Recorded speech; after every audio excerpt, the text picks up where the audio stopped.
Olá, ouvintes e leitores, sejam bem-vindos a mais uma leitura bíblica comentada do Ictus Podcast.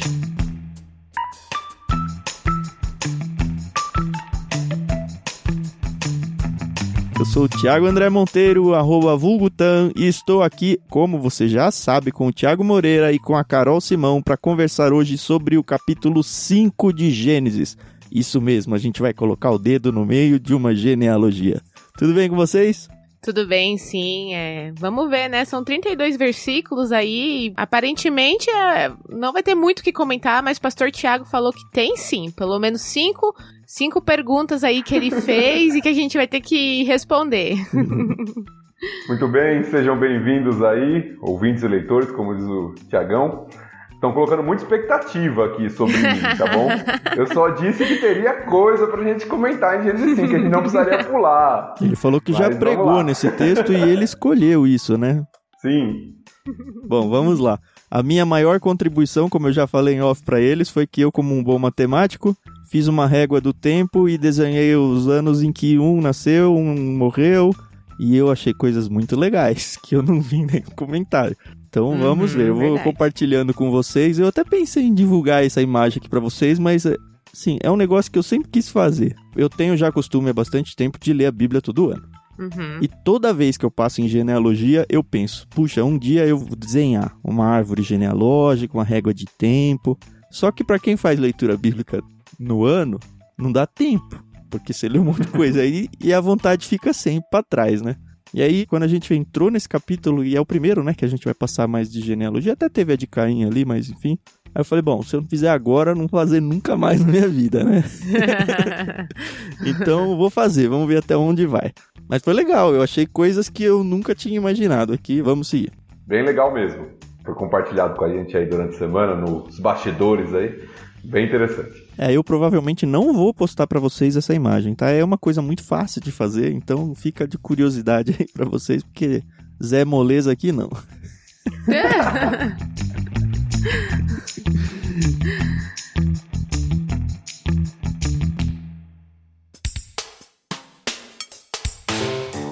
A leitura hoje não tem nem muito como quebrar, né? Eu pensei da gente ler os dois primeiros, porque, enfim, não entra exatamente na genealogia. E aí depois seguir tudo até o final do capítulo, que é curtinho. E aí depois a gente vai passando nome a nome. Acha que funciona assim? Acho que sim. Então beleza. Eu vou ler primeiro porque é pouquinho, aí depois vocês leem o maior.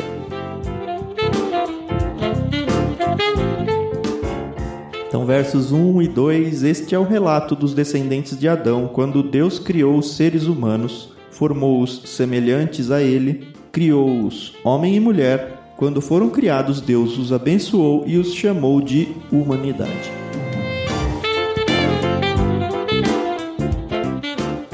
O que eu acho interessante, sempre achei interessante isso, né? Porque parece que a Bíblia dá meio que um reboot aqui de tudo que ela falou. Porque ela falou de Adão e Eva, da queda e tal, e aí ela volta na criação do homem e fala do Adão e da Eva de novo. Mas é diferente, né? É diferente porque a ideia é começar justamente essa genealogia declarada na Bíblia de um jeito talvez mais rápido ou mais resumido. Eu acho que o autor faz isso, Moisés faz isso, né, esse retorno, justamente por causa do gênero literário, vamos colocar aqui, de genealogia, né? Ele quer voltar desde Adão para traçar essa genealogia. E isso eu acho um destaque interessante, porque apesar da genealogia de Caim já ter sido mostrada anteriormente, o destaque que está sendo dado aqui da genealogia de Sete é que ela vem desde Adão. É como se fosse assim, essa é a verdadeira genealogia de Adão, a boa genealogia da onde vai os filhos, né? Os que conhecem o Senhor, os que andam com o Senhor vão ser mostrados na história, como a gente vai ver até na história de Enoque aqui durante o capítulo. Então parece que ele retorna para Adão, fazendo o link de Adão com Sete, e não faz isso lá com Caim, né? E nem com nenhum outro filho, né? Ele escolhe um ramo dessa árvore e vai seguindo só por ele, ignorando tudo que vai ao lado. E tem filhos e filhas pra todo lado a rodo aí, né? Não só de Adão e Eva, mas de todos os outros, que é simplesmente desprezado. Sim. Outra coisa interessante aqui é notar essa questão da semelhança, né? já foi tratado bastante no início lá, quando Deus cria o homem e a mulher, mas mostra aqui que eu achei bem legal o fato do semelhante estar no plural, porque diz que formou semelhantes a ele. Isso mostra que não foi só Adão que tem a semelhança de Deus, é Adão e Eva também.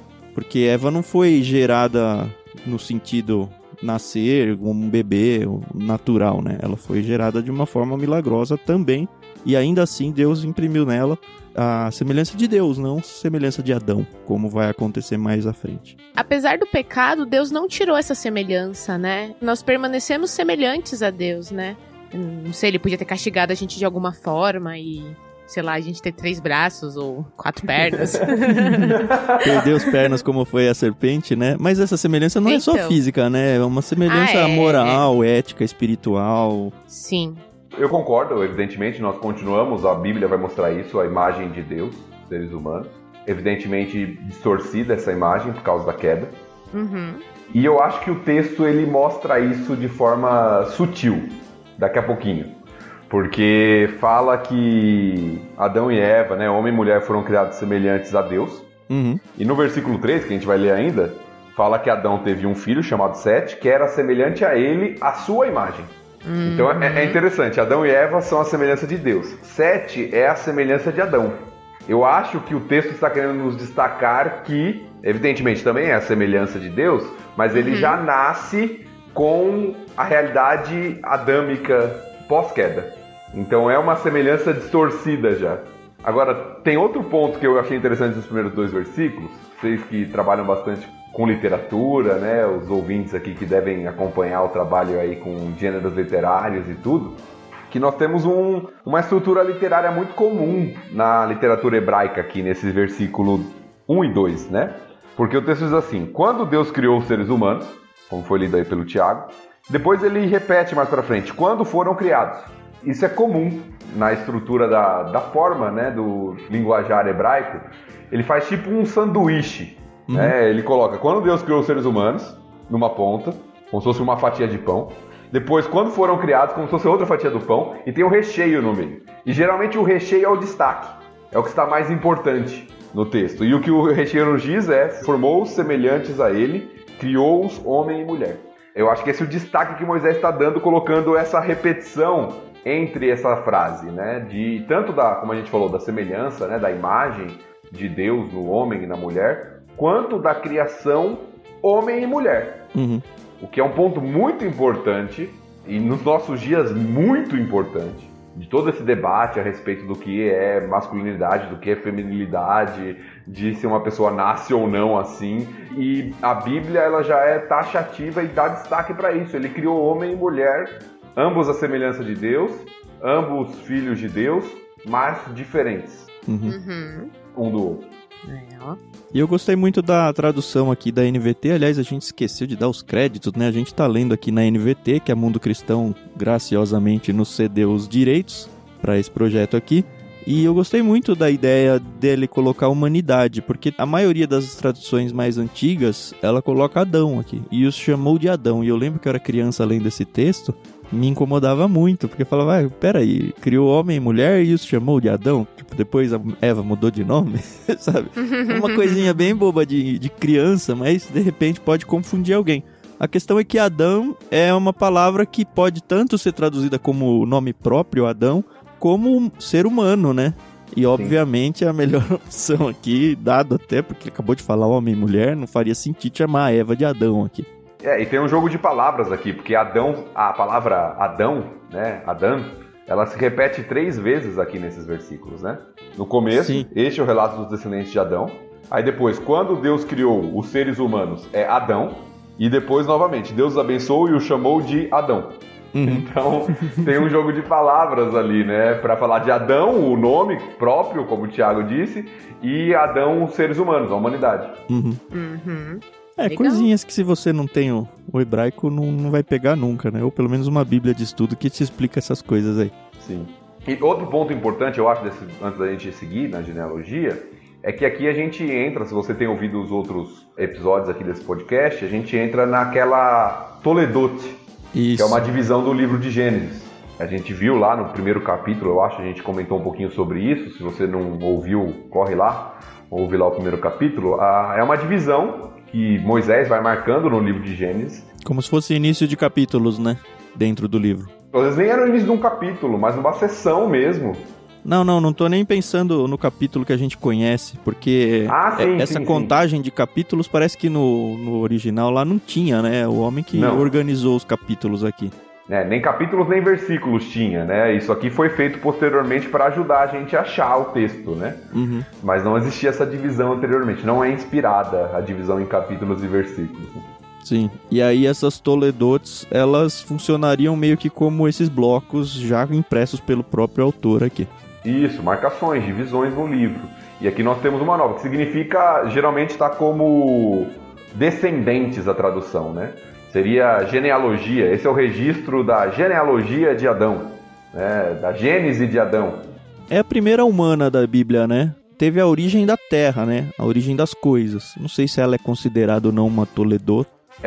Mas essa é a primeira de seres humanos, né? Essa é a primeira com seres humanos, né? A primeira foi lá de Gênesis 2, essa é a origem dos céus e da terra. Uhum. E aqui esta é a origem, né, de Adão, os descendentes de Adão. E aí vai marcando. Então uma marcação do livro de Gênesis que introduz um novo ponto aqui que o autor quer destacar pra gente. Acho que isso é importante a gente destacar também pro nosso leitor aí.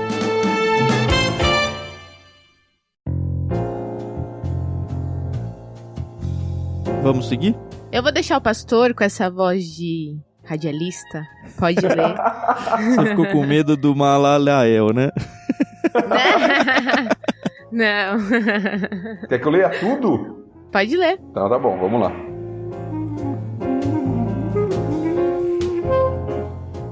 Aos 130 anos, Adão teve um filho chamado Sete, que era semelhante a ele à sua imagem. Depois do nascimento de Sete, Adão viveu mais 800 anos e teve outros filhos e filhas. Adão viveu 930 anos e morreu. Aos 105 anos, Sete gerou Enos. Depois do nascimento de Enos, Sete viveu mais 807 anos e teve outros filhos e filhas. Sete viveu 912 anos e morreu. Aos 90 anos, Enos gerou Cainã. Depois do nascimento de Cainã, Enos viveu mais 815 anos e teve outros filhos e filhas. Enos viveu 905 anos e morreu. Aos 70 anos, Cainã gerou Maalalel. Depois do nascimento de Maalalel, Cainã viveu mais 840 anos e teve outros filhos e filhas. Cainã viveu 910 anos e morreu. Aos 65 anos, Maalalel gerou Jared. Depois do nascimento de Jared, Maalalel viveu mais 830 anos e teve outros filhos e filhas. Maalalel viveu 895 anos e morreu. Aos 162 anos, Jared gerou Enoque. Depois do nascimento de Enoque, Jarel viveu mais 800 anos e teve outros filhos e filhas. Jared viveu 962 anos e morreu. Aos 65 anos, Enoque gerou Matusalém.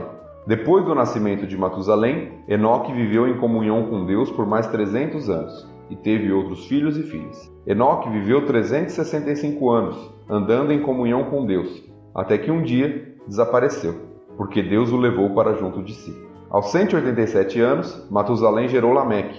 Depois do nascimento de Lameque, Matusalém viveu mais os 782 anos e teve outros filhos e filhas. Matusalém viveu 969 anos e morreu. Aos 182 anos, Lameque gerou um filho. Chamou-o de Noé, pois disse: que ele nos traga alívio de nossas tarefas e do trabalho doloroso de cultivar essa terra que o Senhor amaldiçoou. Depois do nascimento de Noé, Lameque viveu mais 595 anos e teve outros filhos e filhas. Lameque viveu 777 anos e morreu. Depois que completou 500 anos, Noé gerou 3 filhos, Sem, Cã e Jafé.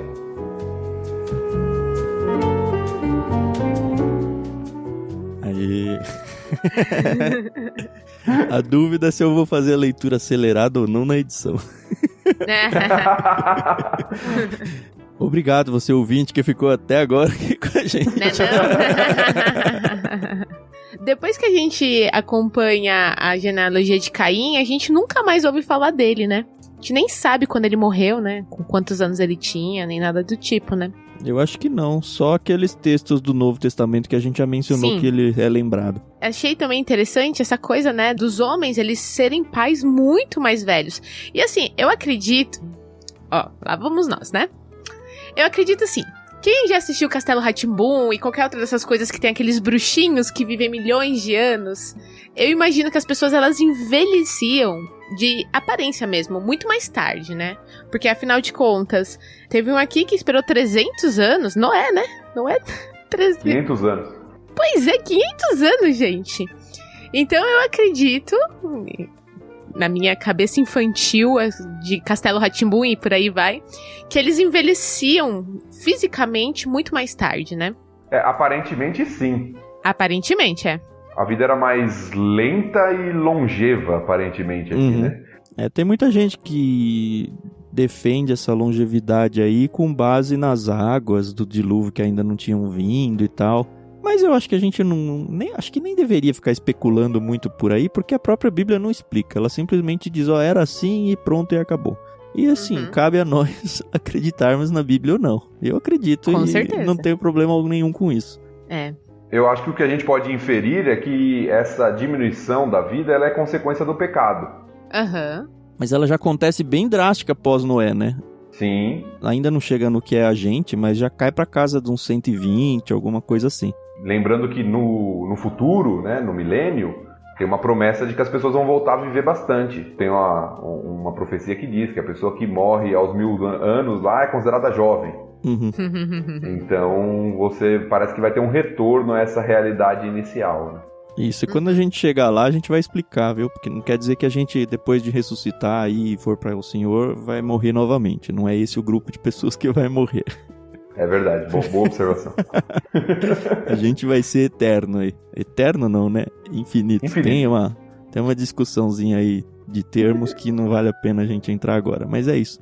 Eu fiz a minha régua, como vocês já sabem, né? E eu peguei aqui, então, data de início, data de final. Adão começando no ano 0, que eu contei aqui. Ele vai até, então, 930.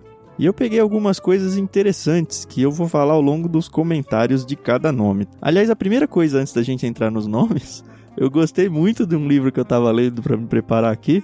Ele diz que esse capítulo ele tem sido chamado de As Badaladas do Sino da Morte. Eu falei, nossa, que legal. Mas se a gente for ver, é exatamente isso, né? Ele quase termina todos os capítulos que ele tá falando dessa genealogia com e morreu.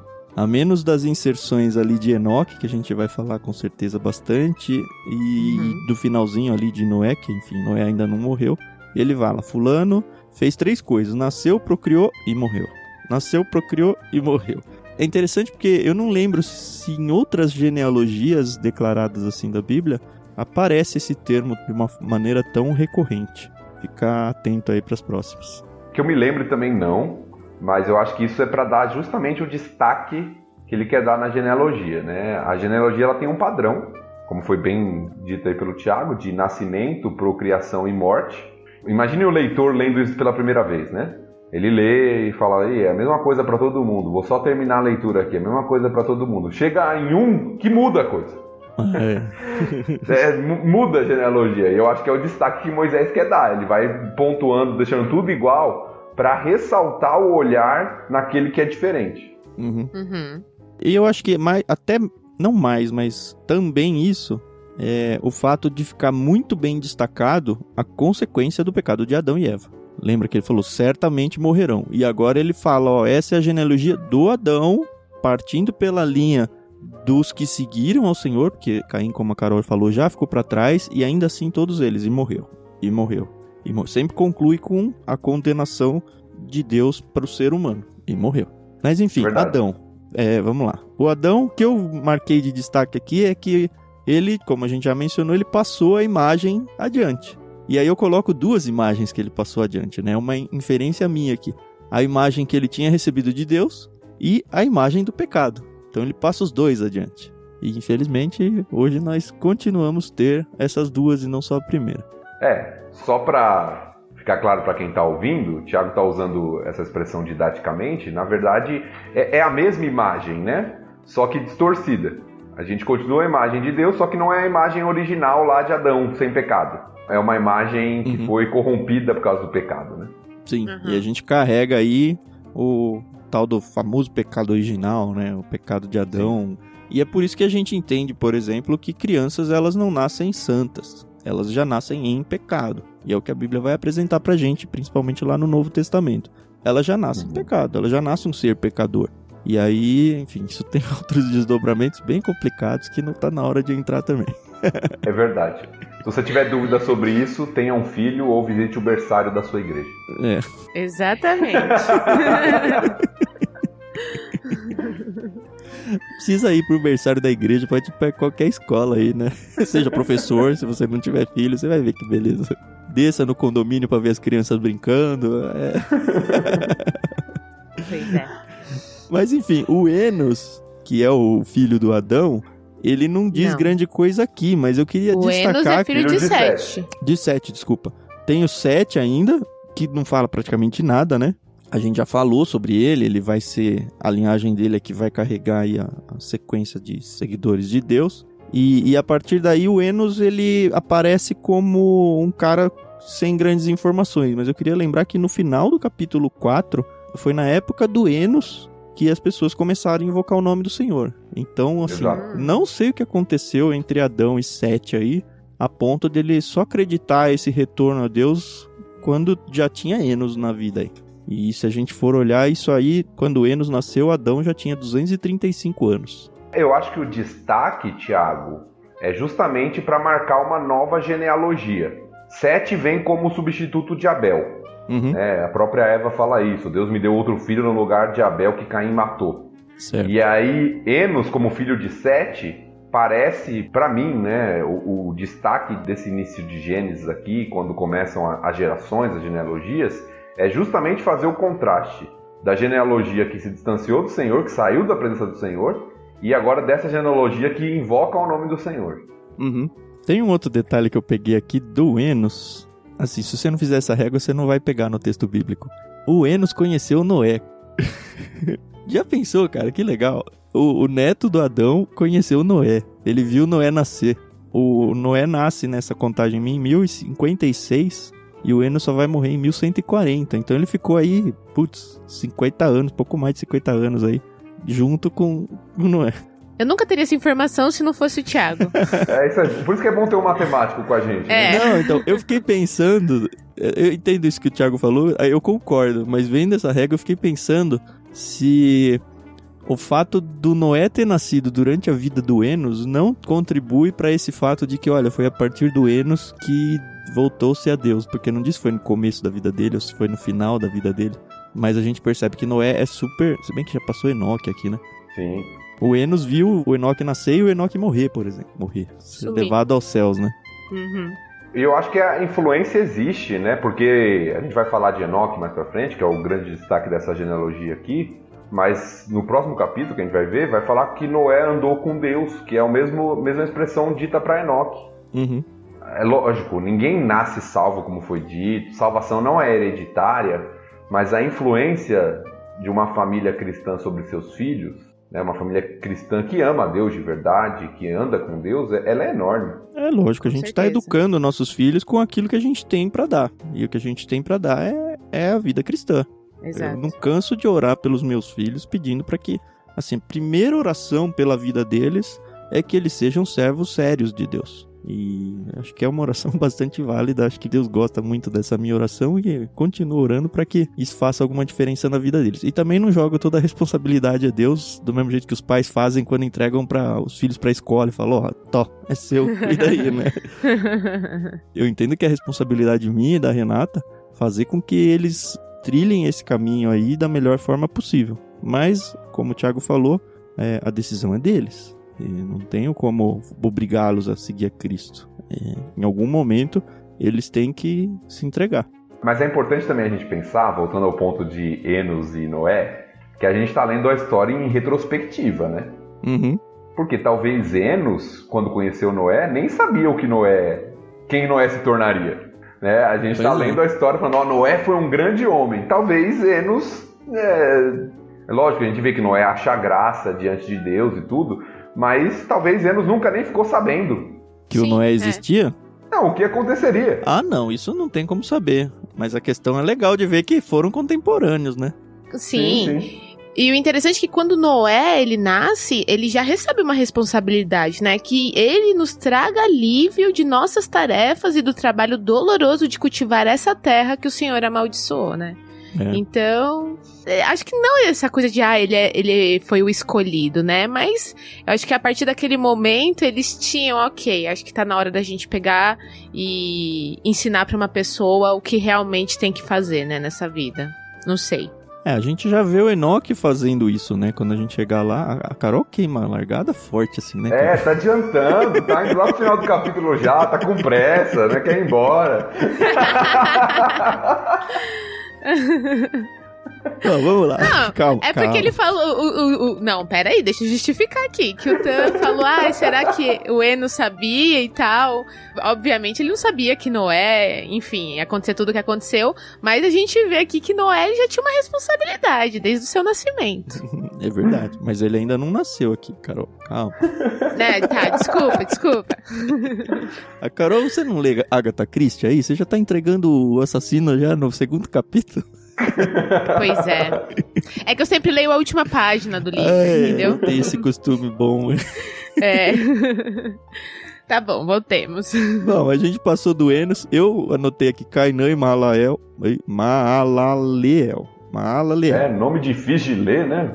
Assim, não tem informações nenhuma sobre os dois. O Maalaleel é só legal pra você usar em trava-línguas aí. Uma coisa legal é que essa genealogia, a gente não mencionou, né? Ela aparece de novo na Bíblia, né? Ela é mencionada de novo lá em 1 Crônicas, no comecinho, capítulo 1, e em Lucas 3, lá pela metade do capítulo. E é muito legal ver isso, porque, como a gente sabe, genealogia, as pessoas normalmente ou leem daquele jeito ou pulam. Mas é muito legal você pegar os nomes e comparar com esses dois textos e bate, né? Muito louco isso. E a genealogia de Lucas 3 é muito importante, porque a genealogia tá falando da genealogia do Messias, né? De Cristo. Então, a gente já tem essa informação de lá de que Jesus vem daqui, né? Exatamente. Não da outra descendência de Adão, né? De Caim. Sim. Mas dessa descendência vem o Messias prometido. Então eu acho que até... Não vou dar spoiler aqui, mas até o que a gente vai falar sobre Noé e tal, tem relação com isso, né? Com a expectativa de alguém que viria para dar descanso, de alguém que iria... Então, lá em Lucas, o Lucas nos mostra isso, ó. Jesus vem dessa genealogia aqui. E você sabia que eu também venho dessa genealogia, Thiago? Opa! É mesmo? Porque acaba em Noé, né? Depois de Noé pra frente, zerou, né? É você também. Todos nós, né? Verdade. Ó. Consegui pegar você com isso, não acredito. E eu ainda ia perguntar, como você sabe? É o rastro de sangue lá de... Enfim, eu sou dessa genealogia, você ouvinte aí também é dessa genealogia. Parabéns, olha. Não veio do Caim. Não. Uma coisa importante da gente colocar também aqui, antes da gente já tá chegando perto de Enoque, a gente vai destacar um pouquinho, é que a genealogia, ela destaca algumas pessoas, né? Geralmente o primeiro filho tinha destaque e tudo, mas tem muitas outras pessoas aqui na Terra, porque vai falando, gerou filhos e filhas, gerou filhos e filhas, gerou filhos e filhas, que não são nem contados na genealogia aqui. Porque às vezes a gente tem uma leitura bíblica tão condicionada, e a gente esquece que a Bíblia ela é seletiva nas suas informações. Ela não está passando informação de tudo que aconteceu, de todas as pessoas sobre a face da Terra. Porque no próximo capítulo a gente vai ver que a maldade humana se espalhou de tal forma, a gente vai falar, nossa, mas tem tão pouca gente aqui. Mas não é tão pouca gente, é que não tem um relato do nome de todo mundo, né? Nem da quantidade. Exato. Se cada um teve um filho por ano aqui, ó... imaginou? Falar, o Noé teve com 500 anos, né? Que ele gerou os 3 aí. Imagina quantos filhos dá pra ter em 500 anos. Então... Bem, vamos lá. A gente tem, então, o salto do Maalaleel. Foi bem. Aí pula pro Jared. E o Jared, a única coisa de informação mais relevante que a gente tem é que ele foi o pai do Enoque. Sim. E aí, enfim, chega o tão afamado Enoque, que não tem nada a ver com Enoque, que também tem lá na genealogia de Caim.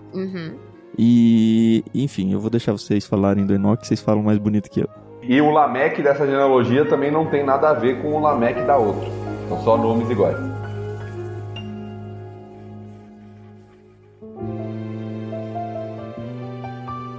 Bom, eu acho que a gente chega aqui no ponto central do capítulo, né? Eu acho que é o grande destaque que nós temos nesse capítulo. É lógico que vai falar de Noé ainda, que vai ser um personagem importante nos próximos capítulos. Uhum. Mas a grande quebra no padrão da genealogia vem através de Enoque. A quebra nos sinos da morte. Isso, exatamente. A grande quebra nesse padrãozinho de nasceu, procriou e morreu vem com Enoque. E isso é para chamar de fato a atenção do leitor, né? E aqui é dito que Enoque viveu em comunhão com Deus. Eu gostei dessa tradução, dessa versão. O comum é traduzir como Enoque andou com Deus. Uhum. Mas a ideia é justamente essa. A ideia aqui, e a forma como o verbo é colocado aqui, dá uma ideia de intensidade. Ele andou intensamente. E continuamente, né? Continuamente e intensamente, né, com Deus. Ele viveu em comunhão com Deus. Isso é interessante. Tão interessante que o autor destaca isso 2 vezes. Ele quer que o leitor preste de fato atenção. Ele fala no versículo 21, Enoque viveu em comunhão com Deus.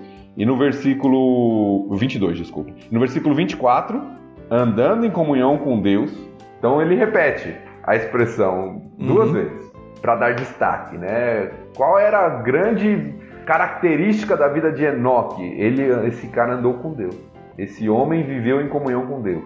Ô, Thiago, eu descobri uma coisa, de novo, assim, uma das coisas que passaria batido na minha leitura bíblica, o que me fez ir atrás de outras traduções para ver como elas resolviam essa questão, mas eu vi mais de um lugar, mais de um livro que eu pesquisei, mencionarem o fato de que talvez o nascimento do Matusalém, que é o filho do Enoque, tenha sido um ponto de partida aí, um divisor de águas na vida do Enoque, em relação a ele buscar ao Senhor após o nascimento de Matusalém.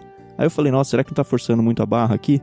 E aí teve um comentário mais profundo que eu li, que ele falou, olha, o hebraico, e eu não sei hebraico, não sei se você chegou a olhar isso aí, mas o hebraico usado aqui, ele pode sim dar a entender que não foi só uma sequência de eventos, mas que foi o evento que fez com que o jogo virasse. Seria legal dar uma pesquisada sobre isso aí, se você ouvinte conhece ou tem condições de pesquisar. Não é grande relevância pra gente, mas pelo menos traz uma aplicação muito boa, e eu que sou pai sei isso, é que quando você tem um filho na sua vida, há uma mudança de paradigmas na sua vida. A chavinha, né? Vira, né? Então, e talvez tenha acontecido isso com o Enoque, eu não sei. Eu não reparei, eu posso dar uma olhada, trazer uma tentativa de resposta no nosso próximo episódio.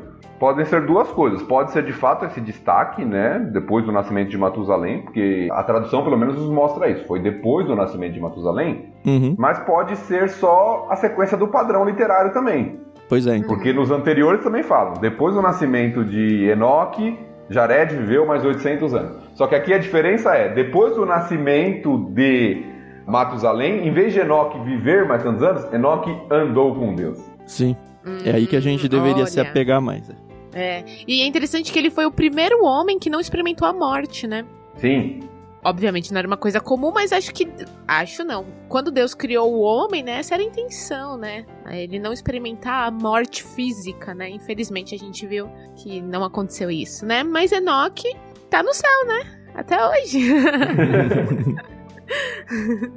E isso é legal, pensando naquela observação que o Thiago fez, do destaque da consequência do pecado, morreu na genealogia. Enoque quebra isso, né? Ele não morre. E a Carol falou, não é comum mesmo, né? Em toda a história da humanidade nós só conhecemos 2.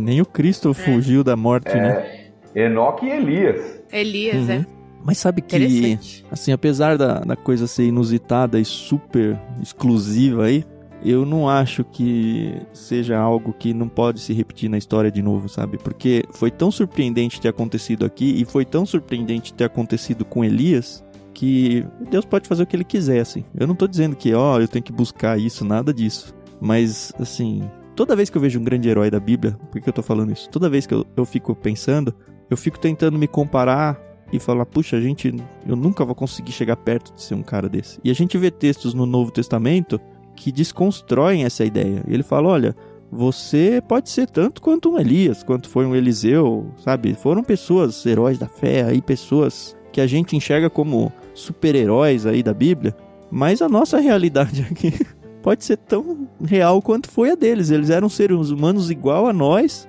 tiveram seus pecados, tiveram seus desafios e tiveram as suas glórias aí diante do Pai, da mesma forma que a gente pode ter também.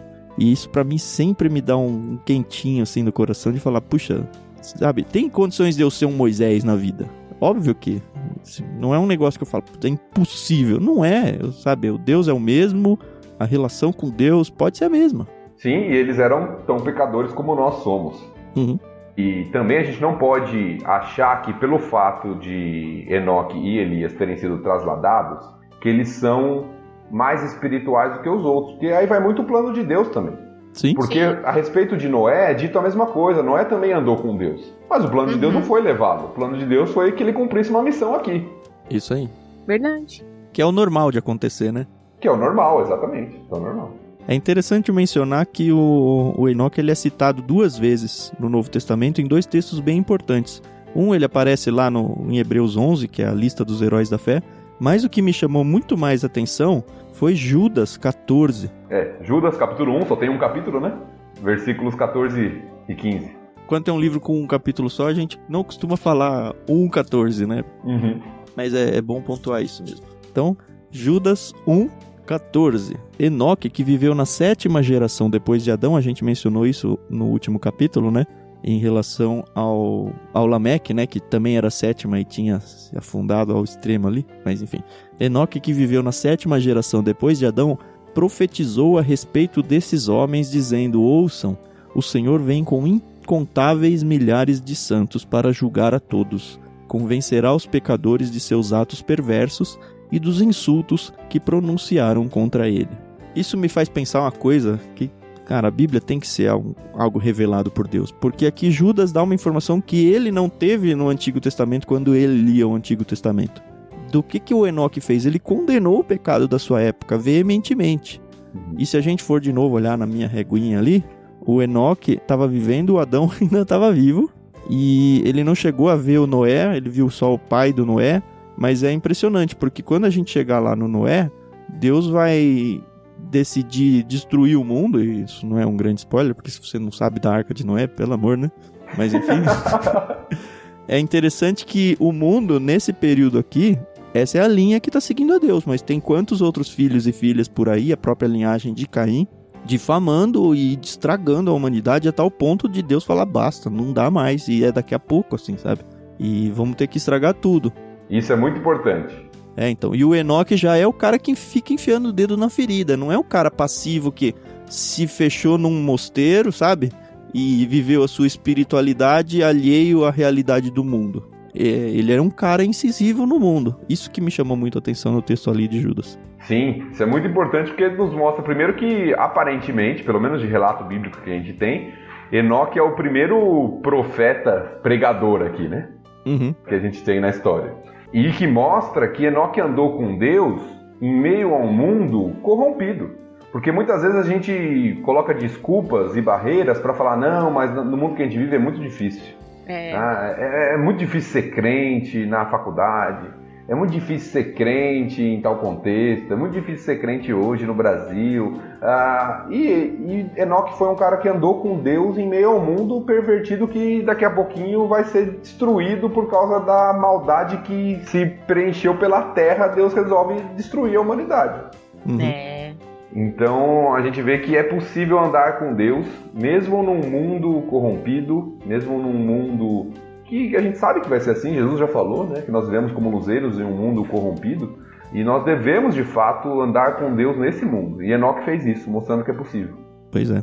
Bom, e aí surge então Matusalém. Deixa eu só, antes de chegar em Matusalém, vamos ler o outro texto de Enoque que eu acho que é importante também, Tiago. Você citou Hebreus 11, 5 e 6. Eu estou lendo na Revista Atualizada agora, tá?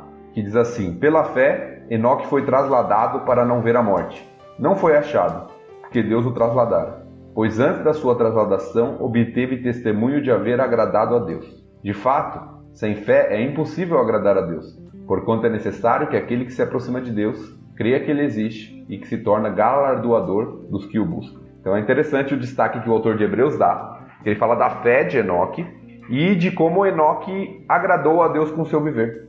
né? E faz a relação entre essas duas coisas. Sem fé é impossível se agradar a Deus. Então, Enoque foi um homem de fé, né? Foi um pregador, como a gente viu, da verdade, e ele agradou a Deus com o seu viver porque andou em comunhão com Deus. Uma vez eu ouvi uma mensagem falando sobre Enoque também, e o autor, o pregador, ele deu esse destaque para a forma como o verbo foi colocado ali de andar com Deus. Que no hebraico você tem várias formas verbais aí que podem destacar como a pessoa faz uma ação. E a forma que foi utilizada aqui para Enoque é a mais intensa.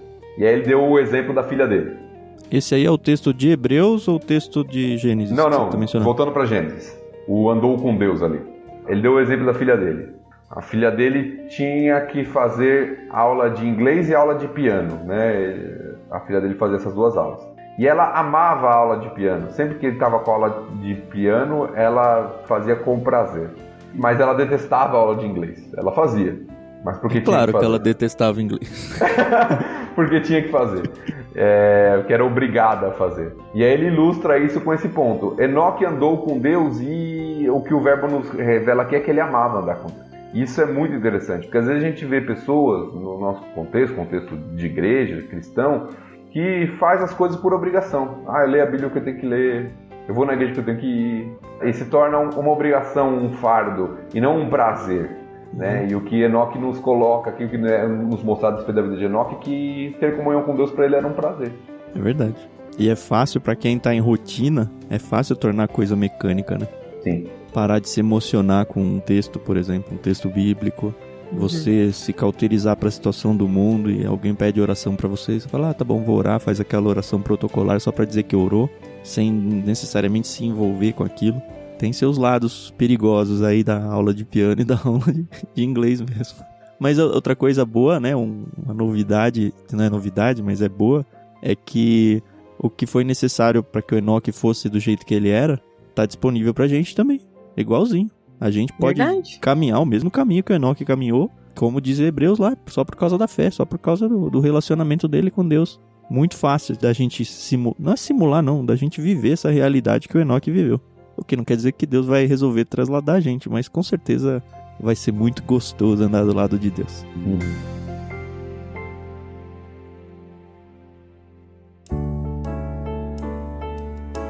Agora sim a gente chega então no Matusalém, que eu pelo menos cresci num SESI, escola dotada de crianças, e tinha o ditado, mais velho que o Matusalém. E demorou muito pra eu linkar os pontos, sabe? Até porque nos textos que eu li antigamente é Metusalém, né? Depois, sim, tem alguns, inclusive a NVT coloca como Matusalém, mas eu nunca linkei. E aí eu falei, nossa, o cara chegou até quase 1000 anos, né?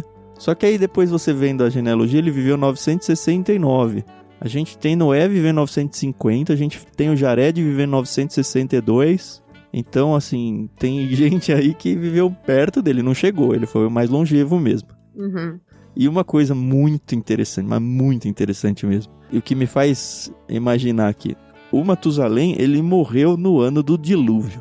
Eu não sei se ele morreu antes do dilúvio, ou se ele morreu afogado no dilúvio, não dá pra saber. Mas, putz, já pensou? Ele podia ter chegado nos 1000 se ele morreu no dilúvio, né? Faltou tão pouquinho. E outra coisa que me faz pensar se de fato ele morreu no dilúvio é porque que ele não tava na arca com o Noé, sabe?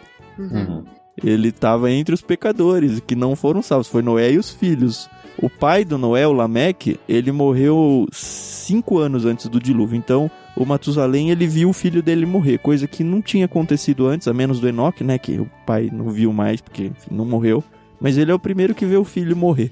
Morrer, né, porque Adão tinha visto Abel ser assassinado, né? Isso. Verdade. Boa, bem lembrado. De fato é um chute. Não, é um chute, mas é um negócio que você fala, nossa. Mas eu acho que ele morreu antes do dilúvio.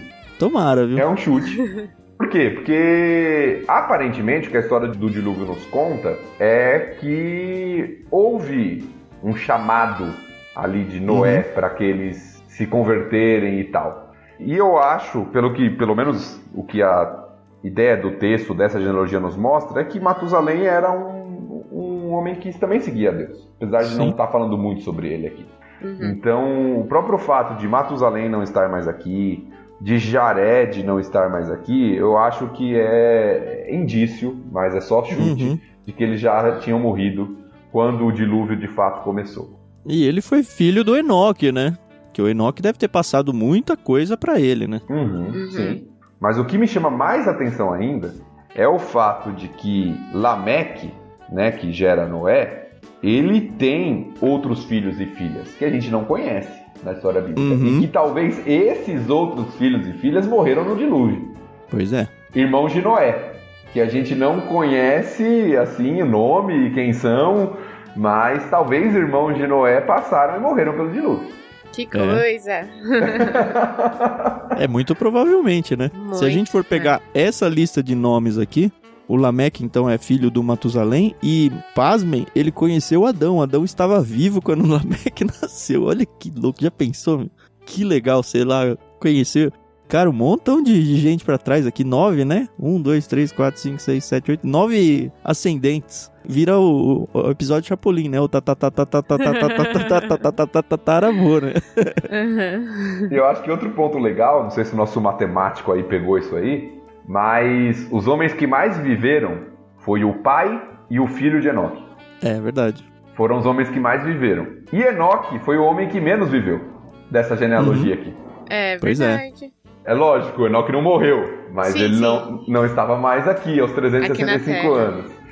Então, eu acho que uma aplicação legal disso aqui, uma inferência legal disso, é que não importa, no final das contas, a longevidade, o quanto você vive, mas como você vive. Porque Enoque é o que tem destaque e é o que viveu menos da metade do que o seu pai e seu filho. Verdade. Se a gente fosse falar hoje, morreu jovem, né? Se a gente for trazer para os nossos dias, talvez na faixa dos 40, pensando na proporção ali. Mas ele andou com Deus e de tão intenso, Deus o levou para si. Então, às vezes a gente, na nossa época, tem até uma espécie de idolatria de longevidade de vida. Não, que você viva muitos anos, e tal. E eu quero morrer bem velhinho e tal. E eu acho que o que a gente deveria buscar é intensidade no relacionamento com Deus. Eu acho que isso é o mais importante. Pois é. Verdade. E um detalhe que eu não mencionei é que dessa lista toda de nomes que a gente falou, o único que chegou até a data do dilúvio, pelo menos até o ano do dilúvio, foi o Matusalém, que a gente não sabe se morreu antes ou não. Os outros todos, a data da morte está anterior à data do dilúvio, tá bom? Então não tem essa crise com mais ninguém. Se você assistiu o filme de Noé, vou fazer que nem a Carol, ó, só que não é novela, é filme. Se você assistiu o filme de Noé, você vai ver que tem um Matusalém lá, que ele até entra meio clandestino na arca, tá? Isso aí não aconteceu, né? Horroroso aquele filme. Pior que eu fiquei numa expectativa daquele filme lá e... todos ficamos. Foi tão ruim. Foi tão lamentável a história que eles colocaram lá, né? Uma vez eu ouvi uma mensagem e nessa mensagem... Foi o que eu ouvi, tá bom? Não foi nem do meu pastor, foi em outra igreja que eu ouvi isso. Falando que o dilúvio só aconteceu depois que Matusalém morreu. E eu ouvi isso. Quando você ouve isso da boca de um pastor, você... Ok, vou levar isso a sério. O Thiago acabou de falar isso aí, ele é um pastor. Não, exato, né? Cadê o crédito? Porque o Tan tava comentando aqui, né? Será que Matusalém morreu no dilúvio? O que eu aprendi é que o dilúvio só aconteceu depois que ele morreu. Não sei, tá bom? São especulações. Eu não morro por essa afirmação. Como eu disse, também não. Eu acho bem possível, mas... Com certeza ele não entrou clandestino na arca, né? Esse é o morro por isso. Com certeza. Sim, é verdade. Mas só um ponto aqui. A gente citou o filme de Noé. Algo que eu acho interessante é o seguinte. Aquele filme não é baseado na história bíblica. Tá? Apesar de que os previews de cinema davam tudo a entender. Eles esconderam isso ao máximo, né? Sim. Pra levar o pessoal pro cinema. O que isso nos mostra de relevante, de importante, é que ele é baseado em algumas tradições sobre o dilúvio. E existem várias tradições em várias religiões e histórias sobre o dilúvio. Isso é interessante, porque às vezes a gente olha para trechos bíblicos e pensa assim, não, isso aqui é uma história inventada, isso aqui é um mito para falar sobre como... E várias tradições trazem a ideia do dilúvio, né? Como um fato que de fato aconteceu. O que valida bastante coisa, né? Pelo menos a existência dele.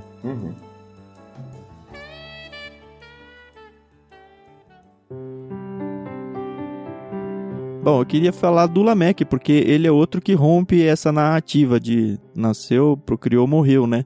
Ele, quando tem Noé, o texto abre um mega parênteses aqui pra falar sobre ele, que a Carol já tinha estragado a surpresa aqui, né? Surpresa não. Que a gente já tinha lido, né? O Thiago já tinha lido aqui. Isso tá no verso 29, né? 28 e 29. Aos 182 anos, Lameque gerou um filho, chamou-o de Noé, pois disse que ele nos traga alívio de nossas tarefas e do trabalho doloroso de cultivar esta terra que o Senhor amaldiçoou. E aí segue de volta na estrutura, viveu mais tanto, morreu, teve filho e tal.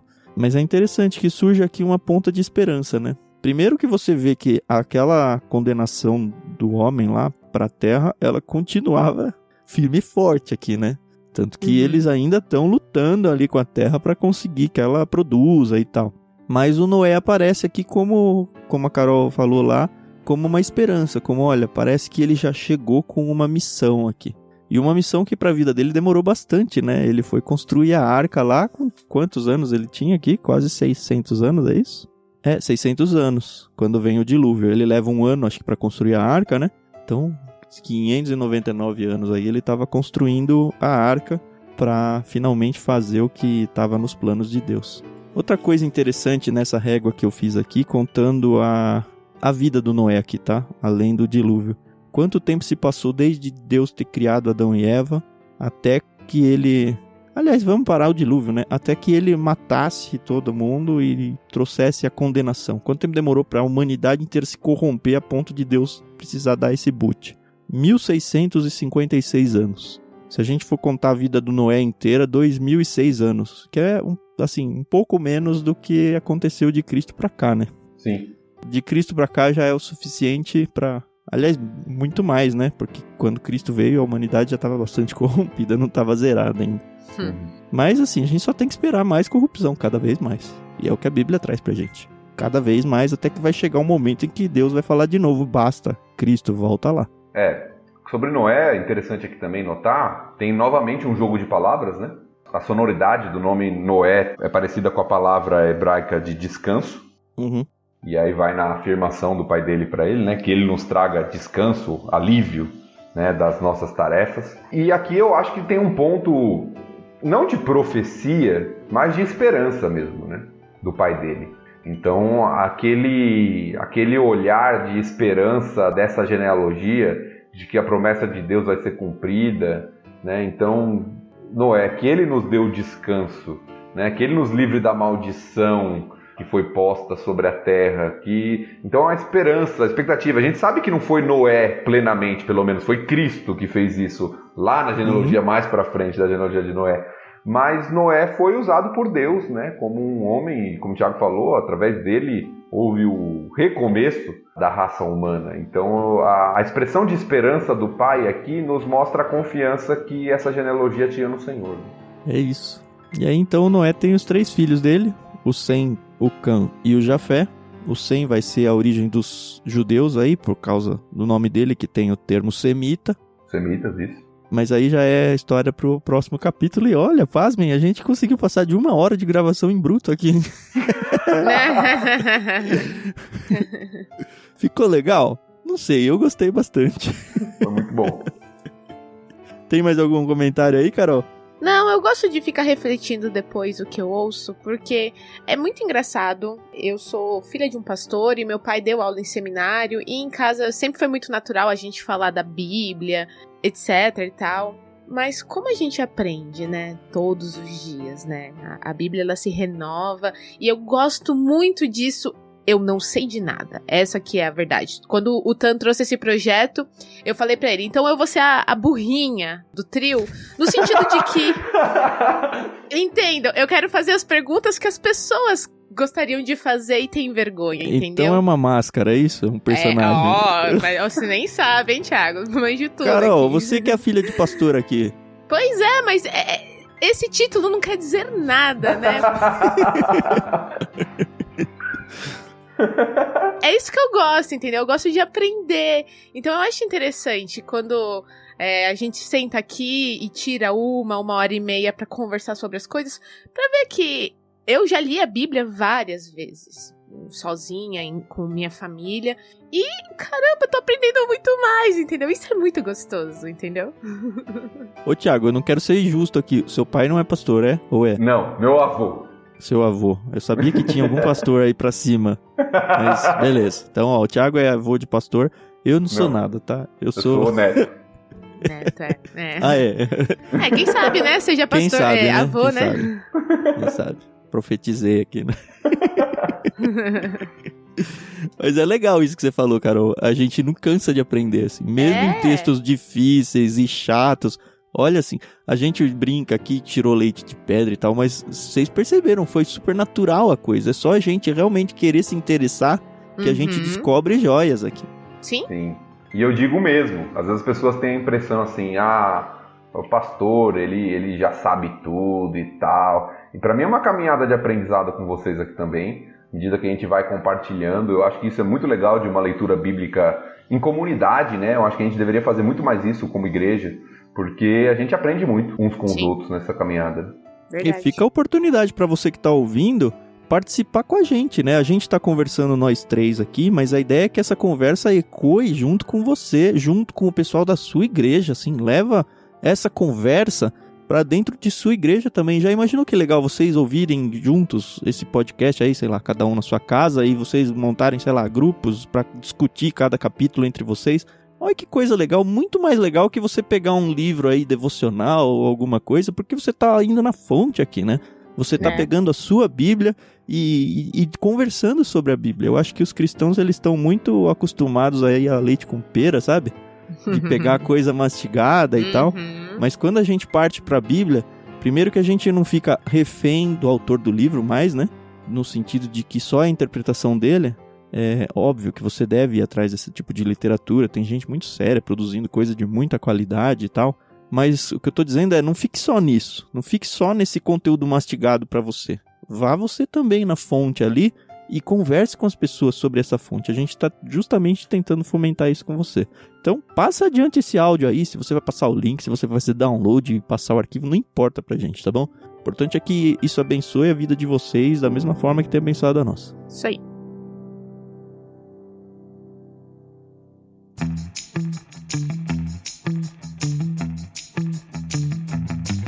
Beleza, então a gente volta no próximo episódio, Gênesis 6. A gente vai entrar então finalmente na história do Noé e ver o que aconteceu com os meus antepassados.